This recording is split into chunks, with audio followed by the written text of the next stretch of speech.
Imagine yourself as a tragic and an unpopular writer who suffers from countless yesterdays and physical challenges, living a life full of loneliness and sorrow. Instead of enjoying your youth, you are struggling to live, feeding only on the hope of earned pensions at such an early age, when you are supposed to be enjoying your life, living it at its fullest. At a point, the character such as this seems powerless and call in Gen Z language a loser.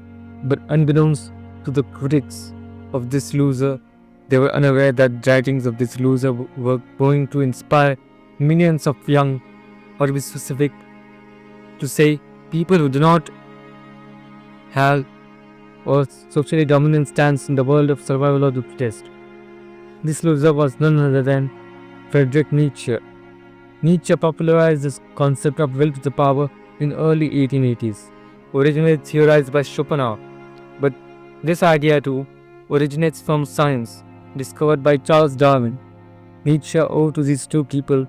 This idea first appeared in his famous works Beyond Good and Evil and The Gay Science. Not to confuse my young viewers, this book wasn't at all associated with our gay fellows. Back to the original thought of Nietzsche, rather than blazoning its history, Nietzsche believed that humans were driven by a force which he termed will to the power.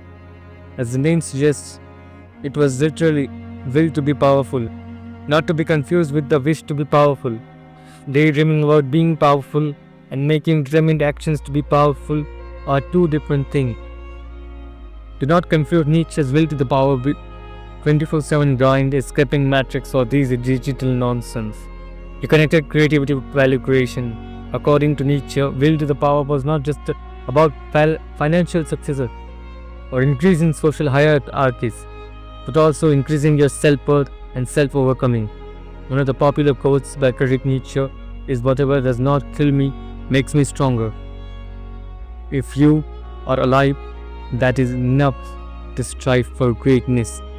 At least trying to achieve proficiency in his or her art is enough. No matter how much you try, that matters. If you do not try, you already gave up.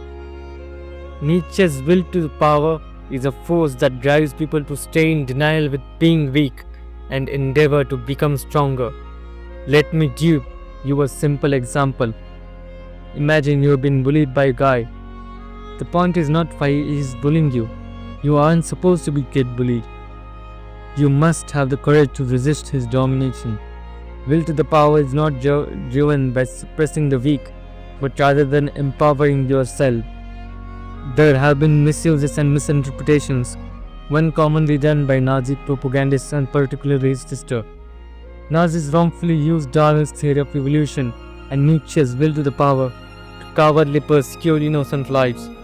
One of the drawbacks of Nietzsche's will to the power is that it is multifaceted, leaving us with lots of interpretations, some of which cruel and some of which make a lot of sense and encourage you to reach the peak of your skill. My question to you today is, will you sparkle the fire of passion and endeavor in you, or would you prefer to be comfortable with being average?